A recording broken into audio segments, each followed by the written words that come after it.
Masih bersama saya Adini dan kembali kami sampaikan berita Padang hari ini.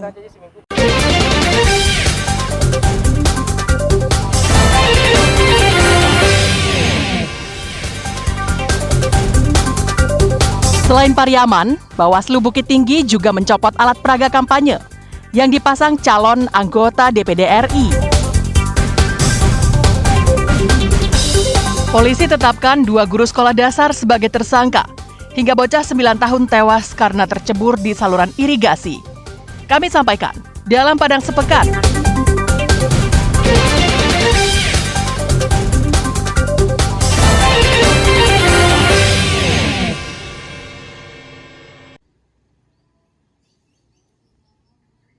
Selain Pariaman, Badan Pengawas Pemilihan Umum Bukit Tinggi juga menertibkan semua alat peraga kampanye yang dipasang calon anggota Dewan Perwakilan Daerah. Penertiban APK yang dilakukan sepanjang hari Kamis kemarin melibatkan petugas keamanan lainnya, seperti petugas Dinas Perhubungan, Satpol PP, polisi, dan tentara.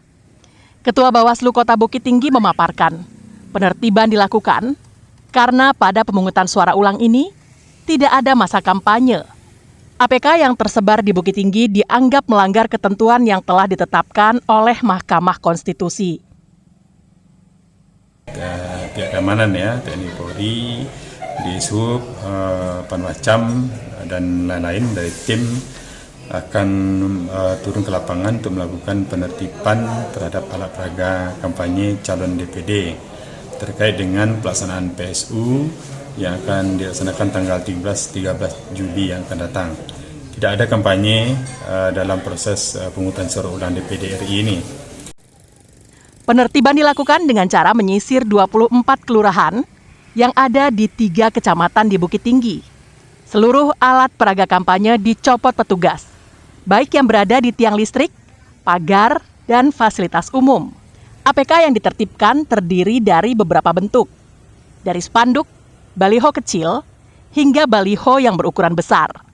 Pada PSU calon anggota DPD RI dari daerah pemilihan Sumatera Barat, sekitar 95.000 warga akan menggunakan hak pilihnya untuk memilih anggota DPD RI dari daerah pemilihan Sumatera Barat. Dina Amrina melaporkan dari Bukit Tinggi.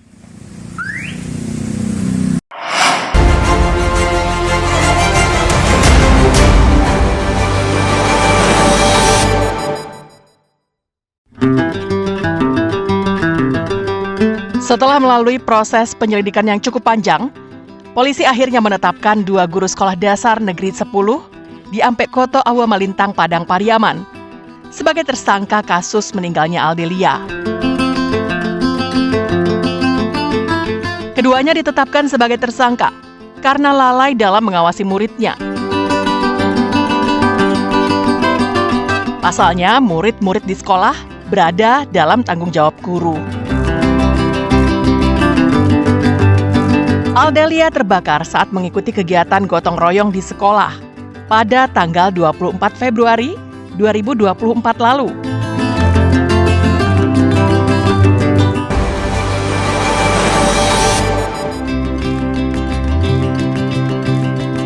Pasca beredarnya video pasien yang membersihkan muntah anaknya di Puskesmas Talu, Kecamatan Talamau, Pasaman Barat beberapa waktu lalu, menuai berbagai komentar dan tanggapan dari berbagai pihak. Terkait peristiwa itu, Bupati Pasaman Barat akan memanggil Kepala Dinas Kesehatan dan Inspektorat untuk mengetahuinya secara rinci. Namun langkah warga menyebarkan video itu di media sosial disayangkan Bupati. Menurut orang nomor 1 di Pasaman Barat ini, alangkah baiknya jika kasus itu dilaporkan langsung ke dirinya agar bisa segera menindak pelakunya. 2 minggu setelah videonya beredar secara luas, Bupati Pasaman Barat baru akan memeriksa bawahannya.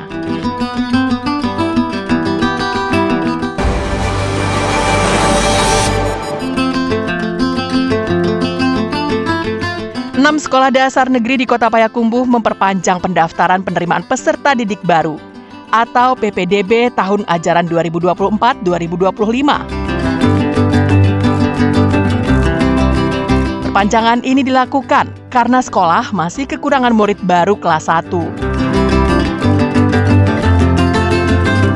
Dari 28 orang kuota murid yang dialokasikan untuk kelas 1, jumlah murid baru yang mendaftar hanya 6 orang. Pihak sekolah bersama komite menyebutkan telah melakukan berbagai upaya agar kekurangan murid baru tiap tahunnya tidak terus berulang. Di antaranya menggratiskan sepasang baju seragam baru bagi murid yang mendaftar di sekolah yang berada di Kelurahan Bunian, Kecamatan Payakumbuh Barat. Namun langkah itu belum banyak membantu.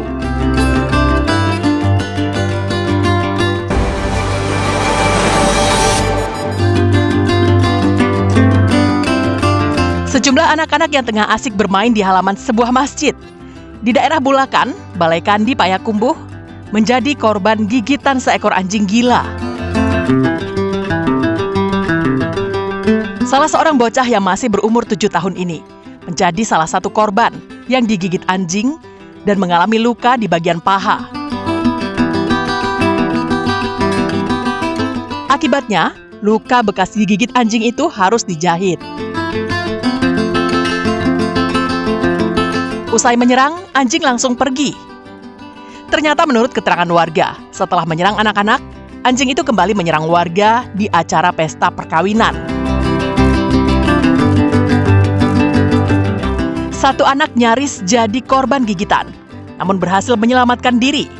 Ia mengalami luka dan patah tulang bahu karena terjatuh saat dikejar anjing.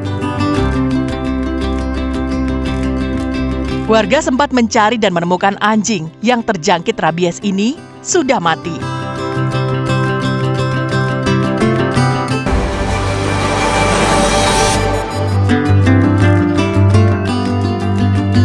Seorang murid sekolah dasar tercebur ke saluran irigasi Batanghari di daerah Tarata Tinggi Siguntur, Darmasraya. Korban ditemukan meninggal dunia 1 kilometer dari lokasinya tercebur. Peristiwa itu terjadi saat korban dan adiknya bermain di dekat saluran irigasi yang tak jauh dari rumahnya. Sang kakak bermain di pinggir saluran air dan tiba-tiba tercebur. Adiknya yang melihat peristiwa itu berteriak-teriak memanggil sang kakak. Tim SAR dari BPBD Darmasraya dan dibantu warga sekitar mencari korban dengan cara yang unik, yakni dengan cara menebarkan jaring dari satu sisi irigasi ke sisi lainnya.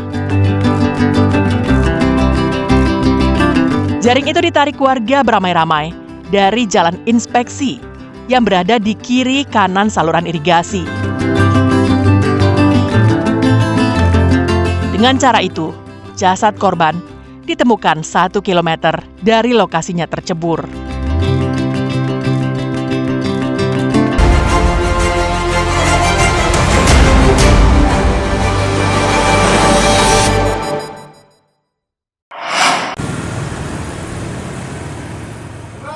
Bawaslu Pariaman memberikan sanksi administratif kepada calon anggota DPD RI yang akan mengikuti pemilihan suara ulang pada Sabtu 13 Juli 2024. Sanksi itu berupa pencopotan semua alat peraga kampanye yang dipasang di tempat-tempat yang dilarang. Sanksi ini diberikan karena dalam putusan Mahkamah Konstitusi, calon anggota DPD Daerah Pemilihan Sumatera Barat yang mengikuti PSU dilarang berkampanye. Tim gabungan menyisir ruas jalan yang ada di Pariaman untuk mencari dan mencopot semua alat peraga kampanye yang dipasang. Meski hanya dalam bentuk APK yang berukuran sedang, namun dipasang di tempat-tempat yang terlarang, seperti di pohon-pohon pelindung yang mengganggu pemandangan dan merusak pohon itu sendiri. Terkait pelanggaran ini, Bawaslu sangat menyayangkannya, karena sebelumnya telah diimbau untuk tidak berkampanye atau memasang alat peraga kampanye. Dalam kegiatan yang dilaksanakan sepanjang hari Kamis kemarin, petugas berhasil mencopot lebih dari 400 APK. karena untuk PSU ini sesuai aturan tidak dibenarkan berkampanye dalam bentuk apapun, termasuk pemasangan alat peraga kampanye. Nah, dari hasil pengawasan kita menjelang hari pemungutan suara ini masih kita temukan beberapa alat peraga kampanye. Padahal sebelumnya kita sudah menyampaikan himbauan ke masing-masing calon DPD ini. Nah, Bawaslu Pariaman juga mengimbau warga untuk memberikan hak pilihnya hari Sabtu besok pada pemilihan suara ulang anggota DPD RI daerah pemilihan Sumatera Barat. Eki Rafki melaporkan dari Pariaman. Pemirsa, demikianlah perjumpaan kita dalam Berita Padang hari ini. Saya Adini dan tim redaksi yang bertugas pamit undur diri. Selamat beraktivitas dan sampai jumpa.